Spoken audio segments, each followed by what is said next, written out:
নমস্কার বন্ধুরা, কেমন আছো তোমরা সবাই? আশা করছি সবাই খুব ভালো আছো। আমিও খুব ভালো আছি।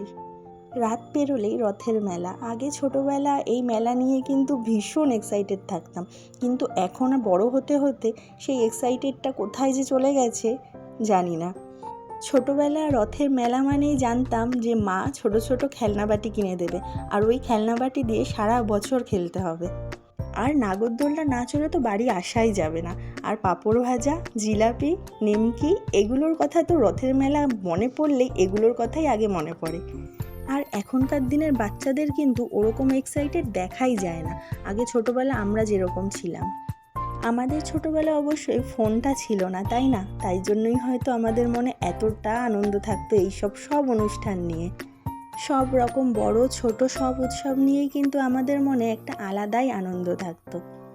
ওইসব কথা বাদ দাও, ছাড়ো। দেখো, আজকে আমি একটা রথ বানাবো।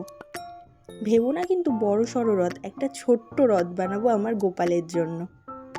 আমার গোপালেরও তো ইচ্ছা করে বলো একটা ছোট্ট রথ টানার, তার জন্যই আমি একটা ছোট্ট রথ বানাবো।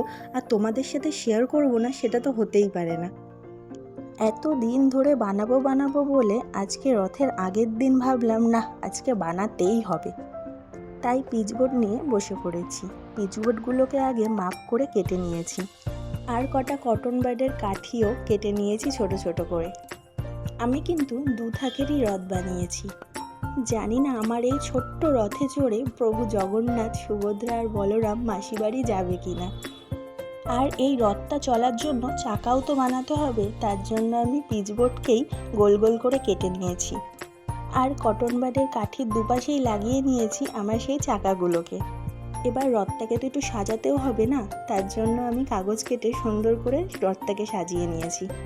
এবার শুরু হবে আমার ফেভারিট পার্ট, সেটা হলো রং করা। রং করতে আমি ভীষণ ভালোবাসি, সেটা যে জায়গায় যে দিক আমি রং করে দেব।